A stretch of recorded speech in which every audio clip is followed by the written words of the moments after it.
quick one. Information alone isn't transformation. I've read enough books and listened to enough fucking podcasts to know that. If you want to do more than just listen, my weekly groups are in the show notes.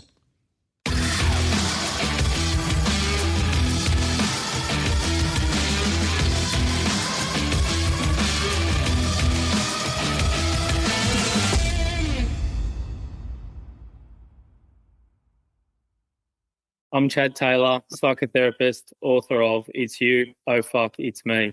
No tips, no fixing, just real conversations. So today, I've got Phil here. So Phil, who the fuck are you? Well, I'm an old dude, that's for sure. But I heard it's an audio podcast, so that's good. People don't have to see, they just have to listen. That's a plus. So tell us a bit about you. What brought you on here to the podcast? What lights you up? What do you love? What don't you love? Give us a bit of... I didn't know that you had like a 5-hour recording going on here, but thanks for asking me. Well, first of all, because we met when you came to my podcast, and I was so thankful they invited me back. So that's cool because I do spiritual podcasting, and it was a great episode. So thanks very much. And what lights me up right now, we all have phases in our life, and I very much believe one should try to live each and every phase to the fullest of the possibility. And right now, I would call my phase being a husband and a father. And I'm trying to do this as good as I can. I had other moments in my life, but that's now my main priority. Okay. And what do you do? Just going to give you a bit of place to plug your podcast, or who do you work with? What do you do? What's your movement? Yeah, I stole this line, so it's not mine, but it's easier to say the things I don't do than to list the things I do. And actually, it's true. I like a schizophrenic person. Well, I shouldn't say that to you, but usually I can pull off the line. But I'm a businessman for more than 30 years now. I am also a spiritual teacher for almost the same time. I had my first studio when I had like 18 and a half, where I was starting to teach meditation. So now at 35 years, I do that as well. I produce a lot of stuff. I run companies.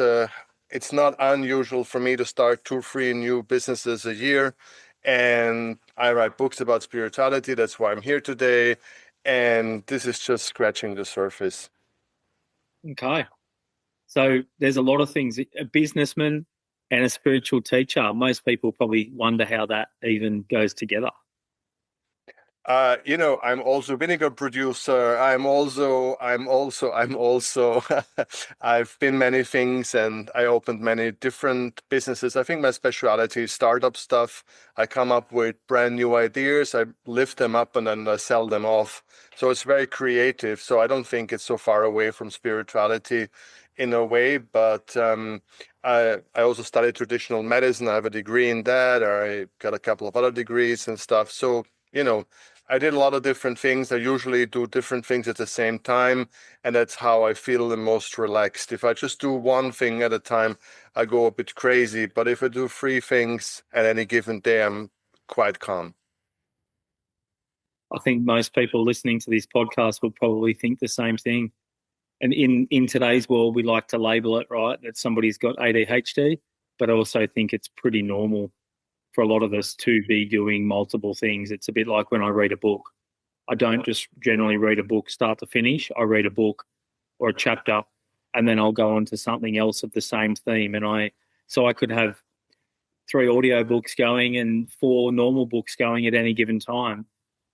And I think for me, that cluster learning, or that, the professional name for it is cluster learning, but the way I learn is a lot easier when there is multiple things going on. To tell you the truth, I mean, I'm 53 years old, and when I started my career, I opened my first company with the money that I earned with 18 years, and that's already like I made enough money to build my first company. It was very unusual to do 2-3 things at the same time, but now you're absolutely right. I'm just a regular Joe right now. Back when I was quite an attraction, But today it's just like people are, because people have a job and maybe I have so many employees, for example, they have a regular job with me and then they teach capoeira twice a week or something like that, or work as a skiing instructor on the weekend, or play in a band, and then they have a blog, and then they have this. It's just really interesting, and I think it's super cool, and I always try to support it if I can. Uh, I like it when people do different things and have different talents and can live them. Well, it's expanding our consciousness, right? That's what I'm getting when you're saying that. It's expanding our consciousness if we're doing multiple things. If I used to be a plumber and I was pretty good at it and I had a good business, but I was also always doing something else. I was always building a house or renovating or doing something, working on a car or racing a car. Like I couldn't just do one thing. And I like that about myself, and my partner probably hates it. Yeah, well, I'm lucky there at this moment, but yeah, it. I have no other choice, but I'm a little bit envy people who just, have a much more steady setting, and it's just my way, and I can't do it any different. So no reason to think about it. But yeah, I'm a little bit jealous to people who go steady and just do one thing and so on and so forth. But it's just, we always think that the other guy's grass is greener, and that's all there is. And I'm happy with the way I live my life, and I can't do it differently. But in some dark moment, I can dream of somebody else's life, can't I? So if people want to look you up, where can they find you? Where's the best place to find you? Absolute best place to find me. I don't know if you're sharing any links, but it's my website is connected to the podcast and some services I give, and the book is there, and it's holisticcircle.org. I don't know if you share links, but that's a good place to start. And I do some spiritual consulting as well if people need it. That's something I've always been doing, and I will keep doing it. I don't push it. It's not like a major business thing at all. But if people think that they need some help to find their path in spirituality, and I've been, as I said, more than 30 years around, so I like to help. I'm calling it spiritual chaperone. So this is just giving a little bit of a nudge here or there, or just listen to people what they're actually looking for in spirituality, and then maybe I can have an idea or so where they can maybe find what they're looking for. Yeah, of course I share links. So the links will be in the show notes for anybody out there. So what I do on this podcast, the last guest generally leaves something for the next guest. It's a Yeah, question, you said so. statement. I think I warned you about that. So the last guest That's was right. actually me. Every fourth episode, I do one on my own. And the question I left, and it flows really well into what we're talking about here, is why do we prefer the certainty of misery to the misery of uncertainty? That's a Bruce Perry Yeah. quote. Well, I guess, as you know, I mean, you're an expert here in this field. There's always so many people who just will go across the mountain and see what's else there. Why other people need that the community, need the safety, and I think it's embedded in us. We're animals by the end of the day, but we're social animals. But on the other hand, we're also hunters and gatherers. So I think we have this multi-layer. At least it's the spiritual explanation to that we are half animal and half divine, and with some people one or the other is maybe more predominant. And I guess if the animal side is more predominant, then you want to stay in your shire, you want to stay with the people, and even if it means suffering, and most likely every community has elements of suffering because you have to cut down your individuality. And I actually do think a lot about that question, how much you're willing to give to be part of a community that protects you, that gives you food security or whatever, emotional security or whatever it is. And your children are safe growing up in that community, but you have maybe some king there or some boss there or whatnot. And even if you're the king, then you have the responsibility of make sure that everybody is safe. So everybody has to a little bit suffer in such a community, but they get a lot back. On the other hand, if you're the guy who just says, no, I'm going to go over the mountain all by myself, take all the dangers, take the adventure, then I think, is that some kind of answer? Yeah. And even, I guess, even on a personal note, why do we stay in shitty relationships or in shitty jobs?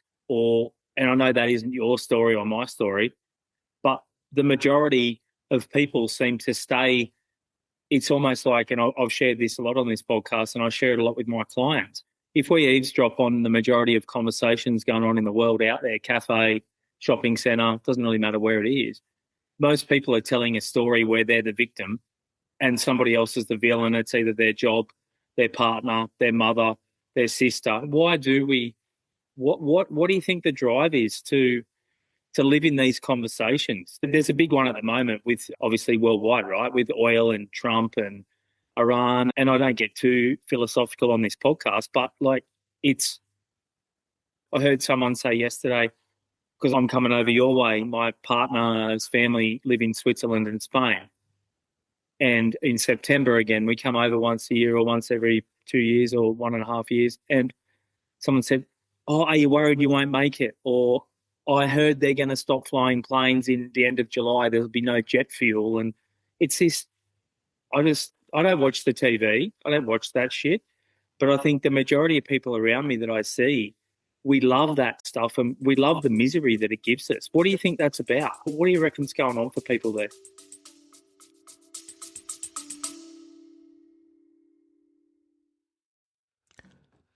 This is exactly the conversations we have and the content we study in the weekly group. If you're interested, the details are in the show notes. Love to see you there.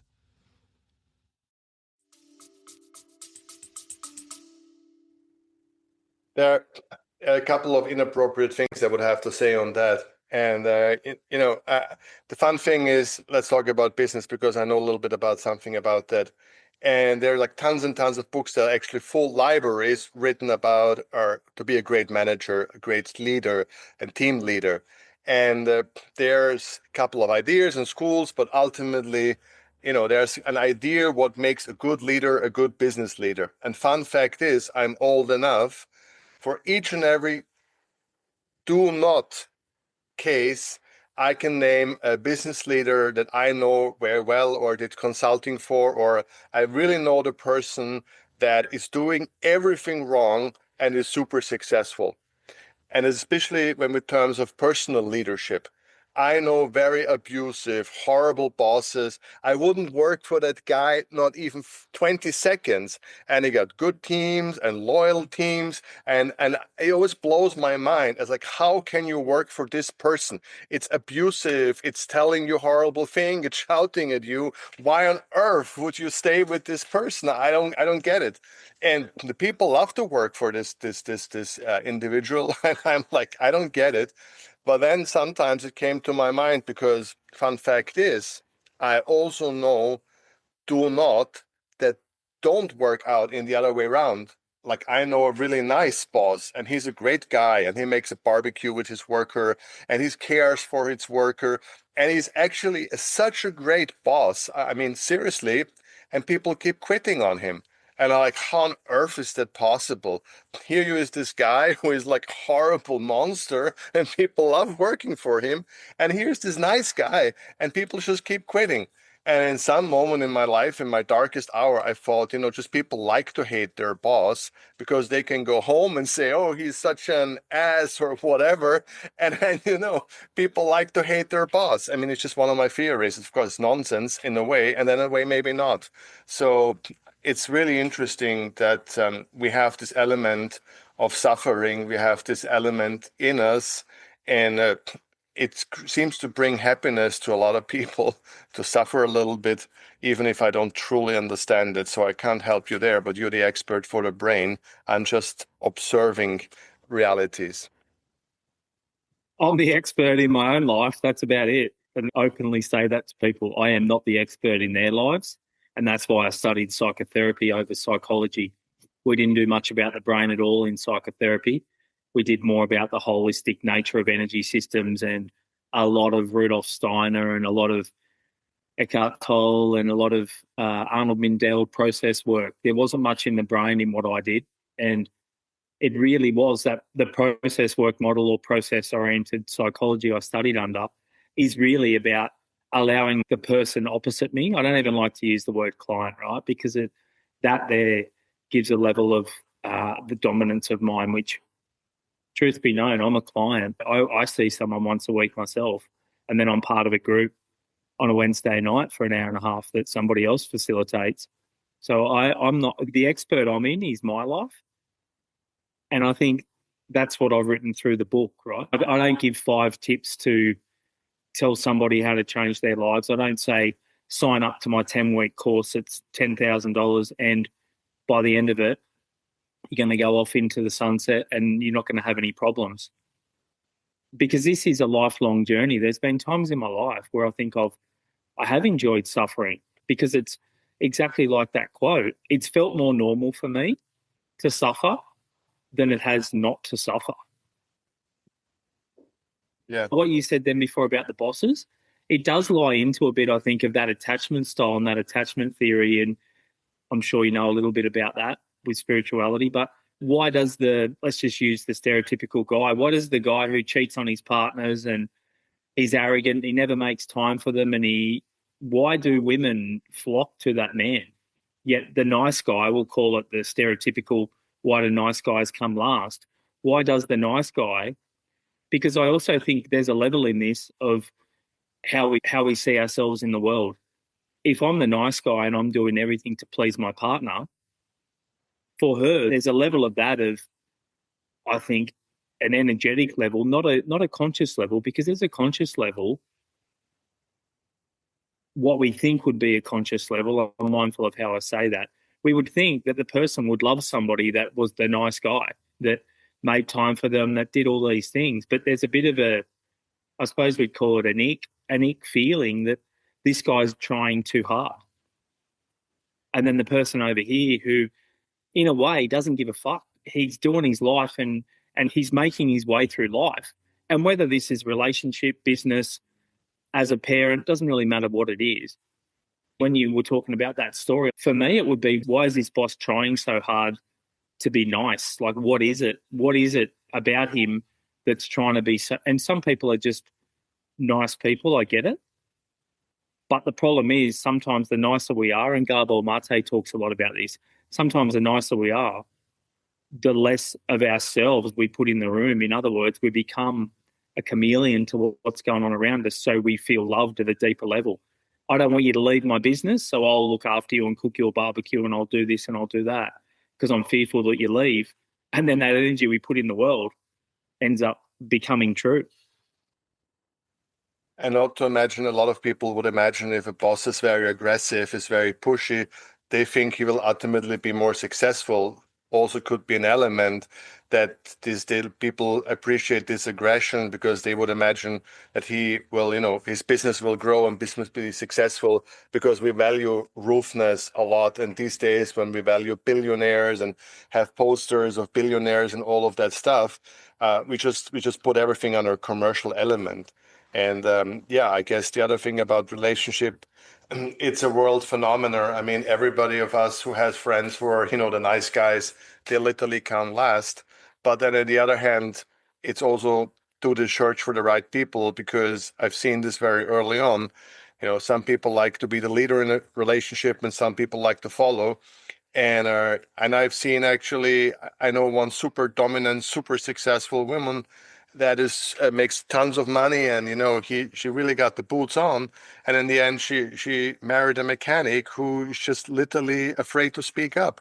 But it works for them, and the dynamic, she likes to be the boss and she likes to have someone around. So everything is out there. But in spiritual terms, maybe that's something more interesting. I call it like feeding the dragon, when people are into that negative spiral and when they're into the self-hurt moment. And this is definitely something that has a lot to do with spirituality, because a lot of these people who find themselves in a position, they either go to someone like you or to therapy, or they end up in spirituality, or they end up in some church. I mean, that's like the regular thing, right? If you're out of balance in your life and you see that you're not doing good to yourself, either you go to therapy or you go to some, Bali meditation, whatever, or you end up in some hopefully good spiritual community, and hopefully not even more abusive spiritual community. But so that's definitely part of my business, having people in all those meditation workshops and things I'm running that are searching to find a way out of this self-harm I guess that's part of our business one way or the other, right? Definitely. And I'm surprised at how things flow. When I wrote this, I become a therapist through my own shit. And then I wrote this book, and I didn't really know where this book was going. But since then, the podcast has flowed on, and now I've just started a weekly or possibly multiple weekly for different people group. And I've almost calling it the gym for the psyche. In other words, we spend so much money on gym memberships and all these things. I'm trying to put together a movement, an online community, an online group that isn't about lining my pockets, that is really about almost of trying to price it at the cost of a gym membership, where we can come every week and we can have a Zoom with a group of people and this community, because I think more than ever, we need to turn the fucking TV off for an hour and a half and come to a group, whether it's with your meditation class, whether it's let's all do something good for ourselves that fills our cup, because I think we've lost a lot of that since we've stepped away from organized religion. And I understand why, with how it dropped the ball, really, I suppose I'd call it, or it sort of it went a certain way. But I think we have lost that connection to community. We have lost that place where we go, and we're purely dedicated. Like for me, it's when I go to therapy, there's an hour of my life I've dedicated that I turn up there, and that shows the universe. And I'm not doing it because I'm trying to get brownie points for the next lifetime. That's not what it's about. It's not because I want to go to some eternal place in the next lifetime. It's not an insurance policy for me. It's when I dedicate an hour or an hour and a half, then when I go to my group on a Wednesday night, when I dedicate that, I think the universe sees that I am setting aside time that's purely about connecting with other people and connecting on a more spiritual nature to get closer to whatever that is out there. You said we're half animal and we're half divine. Well, I think in the world now, we talk about and we act as if we're 99.9% animal, and most of us forget that we're divine. So I think what's come out of this book and this podcast and this movement is now, for me, I wondered where it was going, because I'm definitely not an author. Well, I am, but I'm not, if that makes sense. There won't be, I don't think there'll be a second book. I put everything in that first book. I condensed it. I put everything that I think I wanted to give the world into that first book. So who knows? There might be another book one day, but it's not like I'm going to write 22 books and try and make money on Amazon KDP. That's not what this is about. So I think it's good to hear you talk about that stuff. Right. And also I've noticed it's the same thing all over again, because if you look at there, I make 120 videos a year with spiritual leaders. So I don't know everything there is to know in the world, but I know something, and it's really interesting who makes money and who don't make money in the world of spirituality. And you see exactly the same pattern I just described. You have some very strong, pushy, opinionated leaders that are running over people, I'd say, to some extent or the others, and they're doing very well commercially. And you have some soft, lovely leaders who want to help people deal with their own mess, not giving them clear instructions, not, exploiting their money or whatever. They want to help them help themselves, and they're usually totally broke because it's for a lot of people not what they're looking for. So we are back to the same story, that people really appreciate guidance, or I think people like if somebody else takes responsibility. That is something that I've learned over the years. People really like to blame someone if it goes wrong. The boss told me to do it like this. Of course it broke. It's not my mistake. Or, a religion told me to do like this, or a president said to do it like this. I've really noticed that a lot of people like the comfort of having someone else to blame for the decision they made or the situation they're in or whatever. Or, this meditation teacher said, jump like this, so, he's guilty. That's a big factor. And I'm trying to think a lot how to overcome this, what can be done to create a community that actually does not need a strong leadership or doesn't need anybody to blame, where everybody takes part of that responsibility. But looking out there in the world, and actually there's some great books written about hippie communities and how they all fell apart, or most of them, or almost all of them fell apart. And I had a couple of guests on my show that actually been part of these communities in California and this and that. And they talked very openly how this usually all falls apart at one level or the other. And it's really, really interesting to see that this situation we talked at the beginning from the village, that most people choose to be in a village, even if it's not the most comfortable, and just very few people choose to go out there and face the dangers. So it is definitely an ongoing battle that I guess the spiritual world would wish that people would be more trying to look in the mirror and do the work and take responsibility for their action, where the real world experience is that people very much like to have someone else to blame. And someone else to do the work for them too. Exactly what you just said. I went and seen a psychologist and it didn't work. I went to the counselor and it didn't work. And I understand there's good and bad in everything, but the mind makes it so. If we go in thinking we're going to get something from the spiritual teacher, if I come to one of your courses or one of your meditations and I walk in there thinking, why do I need to go to this guy? I know all this stuff. Why am I doing this? What? Then straight away, I'm going to come out of there thinking you were shit. Even if everybody else in that room had an amazing experience, I will come away from it with criticizing and it happened to me a bit. And this is virtually flowing into the topic of my book anyway. But I suppose where I'm going with that is it's that personal responsibility that most of us don't want to take. I watch a lot of stuff. I'm just watching the Wild Wild Country documentary again on Bhagwan or Osho or whatever we want to call him, right? Which was a pretty big movement. Like when you look at some of the celebrities and stuff that went to him and just trying to see there what went wrong and where it went wrong. And my mentor says to me, today's rooster is tomorrow's feather duster. And I think when we get to the top of the food chain where we think nobody can teach us and we become unteachable, I think that is the biggest fear that I ever have. And so I really try and humble myself. And that's why I pay to go to therapy once a week to see somebody. Because otherwise, and what I first started to do, I noticed I'd go in there and as I'm taking my issues to him or whatever you want to call it, as he's responding, I'm thinking, oh, if I was the therapist and somebody brought that to me, I probably would have said this. So it was almost like for a period of time and only about a week or two, I was going in there and my egocentricity wanted me to be the smartest person in the room. Where now when I walk in there, I almost do a bit of a meditation on the way in where it's like, you know nothing, which I do, really. How much do I know? Fuck all. And I have to go in here for an hour and be teachable.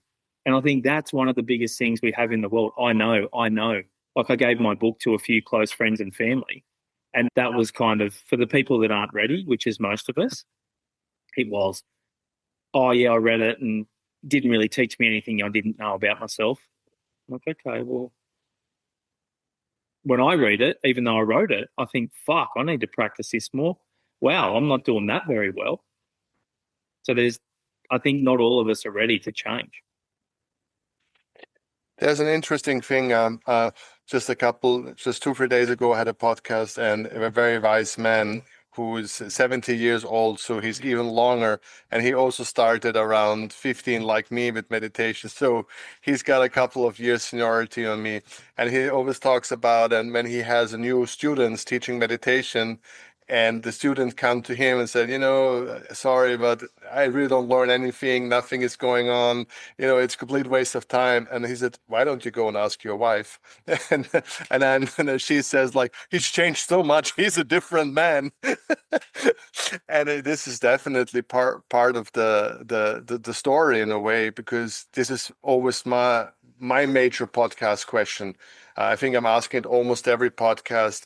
If this is what you do, you would implement in the world, how the world would change, or have you become a better husband with what you do? Have you become a better father? How has it manifested in life? And that's exactly what you say, because I somehow noticed, because I work a lot with very successful business people, who are like really crazy successful. And you see this really happening, that there is a moment into a success story where you have to choose to go hard left or you have to choose to go hard right. And one leads to humbleness and hopefully some kind of gratitude and happiness. And at the end of the rainbow, something I call content. Or it's the yacht and it's the super yacht and it is the more and the more and the younger wife and even younger wife and more younger and crazy younger.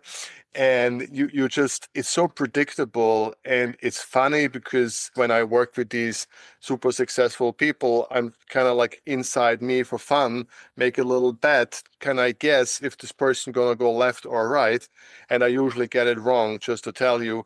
It's just something going on with a person's brain. And sometimes I have the theory, if they come from an old family, they're going to go right because they have generations of knowledge. And it doesn't happen every time. I think, they're really educated, they went for Oxford or this or that. So they must have their, the structure to go to the right side, and it doesn't happen. And then a guy comes from middle of nowhere and he's a new rich with a gold chain. And then he's like, you know what? No. And he goes on. So there is no rule for it, which I think very funny, but I've seen it over and over in my life that with very successful people, they either have the possibility to become humble and thankful, and as you said, I know nothing, and be curious and find this peace and happiness, and most likely hold the family together, most likely hold maybe the marriage together, and just be a guy that does maybe good or philanthropic or whatnot, or you just go in very odd places. Yeah, and I normally ask people what landed from my book, but we don't even really need to do that today because we've already straight into the conversation. And I've got a question as well. I'm watching this documentary again. Why does a spiritual teacher, and this isn't you, I'm not asking this at you, but why would somebody like Bhagwan, who seemed like he had such a gift and such an amazing man at some point, how do we go to need 97 Rolls Royces and a $5 million diamond watch? What do you think happens? And I suppose I'm asking this, not that I'm ever going to be that sort of celebrity or anything, but I always wonder, like I have a wait list now of 3 to 6 months, and so I have a lot of people waiting for me. Like, where I'm going is, how does somebody go from, say, somebody like me who's really passionate about making a difference and wanting to wake people up, I guess, and wake myself up in the process, because it's about me as well. What do you think? How does it go from that altruistic movement to then needing 97 Rolls Royces and a $5 million diamond watch, and then getting guns and all the craziness that went on there? Or somebody like David Koresh, who a lot of these so-called cult leaders, right? If you look at their early life, they had a real fucking gift. They were really in tune, like you said then, like they were really in tune. They almost were going to become Jesus if they turn right, or become this crazy cult leader and having sex with children if they turn left. Like, what do you think it is? What do you think it is that happens to people? I think I know this pretty well, to be quite honest, actually. First of all, from my own experience, as I said, I started my first meditation center with the money I earned with 18 and a half. And I had a lot of people coming. It was quite successful meditation center. And these people, of course, were much older. They were your age, but I was 18 and a half. And, these people started me for asking me for life advice. I was just a meditation teacher, obviously good because I started so young. But these were grown-up people, and they started to ask me about marriage advice or God knows what. And it could have really screwed up my mind. So I think I can really see myself in that moment if I would have bite into it. If I would have thought like, oh, I'm so bloody smart. These people asking me, I'm so young and they're so old. It definitely could have screwed me up, and most probably had nice Rolls Royce and a private plane right now. But obviously something saved me and let me realize, oh, that's totally wrong, and I have to change my approach and the way I present myself, because, who am I to give this kind of life advice when I just started my life on my own? So this is a choice, but let me go back to the business people because this is really funny and I like it a lot because I've seen it over and over again. I'm smiling when I'm telling it, but actually it's bloody tragic. So I know, as I said, I do sometimes consulting from quite successful people, and it's real fun that I know a couple of people. Like this one guy has an engineering company, super successful, and he's a nice guy, super educated guy, no question, in his field. Now that's important. Super educated in his field. So, and he makes money and more money and crazy money and lunatic money, and all of a sudden he feels like he knows everything there is to know. You can ask him about health advice and he will stop all conversation. He will stop a doctor talking about health advice and like, no, I'm this big businessman. I make millions of dollars. I know more than you because how much money you make? I know 10,000. What is that? I make $1 million. I know more than you because I make more money than you. And these people really lose it. And I've seen it not once, twice. I've seen it many times that they're sitting and they know all about climate change and they know all about international polity because they know some important people. They just look or they hire themselves, let's say a fitness instructor, and then they're making fun about their fitness advice because she makes a couple of thousand maybe a year and I make the million. So what this person's supposed to tell me? And they're just so screwed up in their brain. And I always kind of smile listening to these conversations, but I'm a little bit impressed by myself being still able to smile.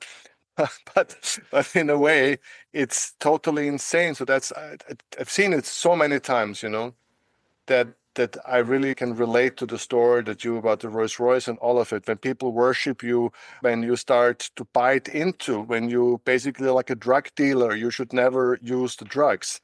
You should just sell them. And if you're like a spiritual leader and start to bite into this, that you are so gifted, and maybe you are, but if you start to bite into it, you're gone with the wind and there's no turning back. That's for sure. It's an interesting philosophy, isn't it? And I'm mindful that I try to keep this podcast pretty. I could talk to you like you opened up and said, "How long have you got?" I didn't know this podcast was 5 hours, and I feel like this now. And what's come out of this for me, selfishly, is with me trying to get these groups off the ground. You'll have an email from me after this, so it's amazing sometimes when you come on here and it's more about me. We're pressing record for the rest of the world just to hear our conversation, right? And I think that is how I love the connection of the universe. That it's like I sit there and I think, if I woke up tomorrow and I won $5 million, or if I become super wealthy, what would I do? And I love drag racing. I love the thrill of going fast. So I definitely think I would. But then I'm lazy, right? I don't want to spend all the time in the garage. So I think I'd probably find a drag racing team where I could say, hey, guys, I'll give you $500,000 a year, but I want to be the driver. Or I'll give you $1 million a year and I want to be the driver. I'll just turn up with my helmet. I don't need to have the stuff, but the $5 million watches and the Rolls Royces don't really interest me. It's more, I definitely think I would spend money on excitement and a thrill. And I guess it's just interesting to see that the majority of people, like you just said then, it's all about what have I got? Like, how do people perceive me with the $5 million watch and the 97 Rolls Royces? And I'm sharing about that because I'm fascinated by these things, that how do we go from A to B and then end up ruining so many lives in the way? What is that about? But I suppose what I want to leave is that I want to be a bit of column A and a bit of column B. I don't want people to disrespect me and think they can not pay and turn up to see me. Whereas if people I think respect for others is the number one quality that I like to develop in myself and develop in others. In other words, if I say to you, we're starting at 8 o'clock, which is Australian time, I want to be ready at 8 o'clock to press record.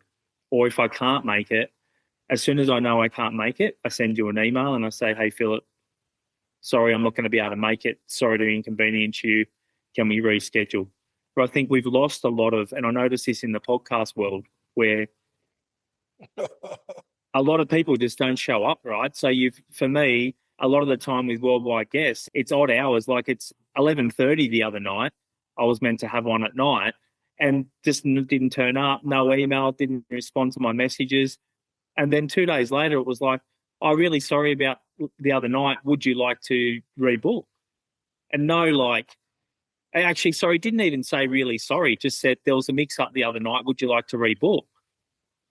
You're lucky you got a message, my friend, at all. It's a new development, and it's very funny. Just to quick to tell you, last year I did a lot of podcasting, and I charged some kind of money, $60 or whatever, to people to show up.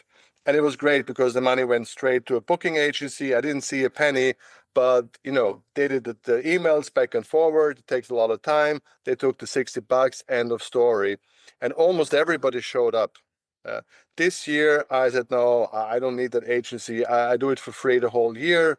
And I do those couple of emails myself. And this year, so many people don't show up. So obviously, because it's for free, people are like, come, they don't come, whatever. That's the only explanation I can come up with. So I'm kind of starting to be angry, saying like, at least I had a booking agency, didn't have to make the emails. People pay $60 and they come. Or last month, I had 7 no-shows, and that's a lot of time, me getting prepared, setting up my stuff, being ready, and or not going to a friend's party because or friend's concert in that case, because I had a recording. So I stayed home and be ready, and then people just don't come, no message, nothing. And you get real angry because I podcast for fun, I podcast for pleasure. There's no money in it for me, and there never will be. But I like to have these conversations, and I think on the long run, it's a good thing that I'm doing. But yeah, so I don't know what I'll be doing next year, asking again $60 to just people to show up, or continue working for free and being angry to just sit there and wait. Yeah, and I think for anyone out there, maybe thinking, why the fuck am I bothering listening to this? If you can hear something like that about and thinking I'm not a podcaster, think about when you let someone down, when you plan coffee and you just don't show up, or if you plan coffee at 9 a.m. and then you message them at 15:15 saying, hey, sorry, I'm running late, I'll be there in 15 minutes. And they could have done something else with half an hour of their life. I think if we look at the actual event and then make it about us, which is what my book's about, then life changes. If we look at the event and think, oh, fuck, I'm just going to switch off, or I'm going to daydream through this because Phil and Chad are talking about podcasting and I don't do it. It's the principle. It's the principle of respect.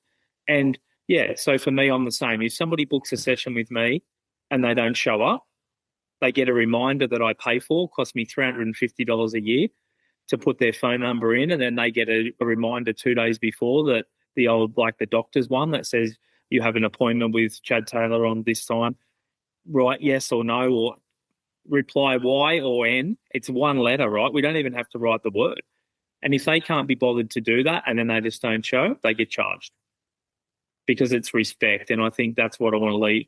It comes back down to self-respect and respect for others. So what are you going to leave us with? One question, sentence, a statement. What are you going to leave for the next guest? Not teaching, more just something I can hit them with at the start. Well, of course, sad that we had no time to talk a bit about a book, but anybody out there, just quick, let me say that anybody who has children right now and cares about spirituality, I wrote this book about spiritual parenting. It's not a parent guide. It really is ideas. I like spirituality. I was thinking, what can I do to give my daughter a start into the spiritual world? Maybe yes, maybe no. And I wrote a book that pretty much looks at parents, looks at the situation, looks at phones and all of it. And if anybody out there thinks they need this information, please go to my website and have a look. It might be that. So that's just a bit of a commercial for has to happen, my friend. So now you want me to ask a question for your next guest to leave a question. A question, a statement, anything. It could be something out of your book. Could be just something short and concise.